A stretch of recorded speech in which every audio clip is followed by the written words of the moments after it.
Hey, I wanted to come on here and talk about this slide on my screen here.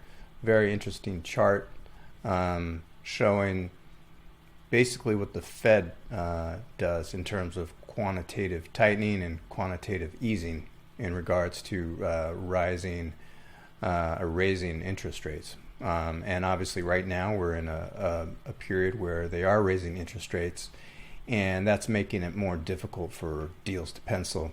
And this year, the flow of deals that we've been able to roll out has it's diminished. And the reason for that is if a deal doesn't pencil and the returns aren't there, why are we going to roll it out? And a lot of that has to do with higher interest rates really squeezing cash flow. People like cash flow. Whereas a couple of years ago we were seeing 8, sometimes 10%. Now we're seeing more like 5%. On the flip side, rents still continue to increase, and that does increase total returns and IRR. But cash flow is getting squeezed. But I kind of wanted to give or offer a different perspective on interest rates in what I could see being a pretty attractive scenario. And it's based on this chart. If you look at this, each of these gray areas, by the way, are recessions. Like here's the last great recession, the 2008. And you'll notice that there was quite a bit of quantitative tightening, meaning they were raising interest rates. And they raise the interest rates, and look what happens, a recession happens. But you'll notice in each case, with the exception of this one, there's a little bit up and down, interest rates drop. And that makes sense. That's what the Fed does, right? They tighten and then they ease. And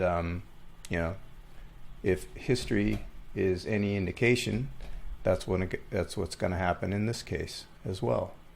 You can see these downward trends. So the way I see it is, yes, interest rates are high right now. Should have turned off my notifications. But they're going to reach a threshold, and the Fed will once again decrease interest rates, and that's probably going to happen. You can see this range in years is not very long. So I see interest rates falling, maybe as soon as next year, if not then 2 years out. So if you're able to get into a deal that pencils now, that's going to hit perfectly with the business plan of refinancing, pulling investor capital out and improving the cash flow with that lower interest rate. That's the way I see it. So it's a rosy outlook, and I'm sticking my neck out, and this is being taped and recorded, so you can look back to this and make fun of me if it doesn't happen, but I feel really confident that is the direction that we're headed. So thanks for tuning in, and let me know what you think. All right, thanks.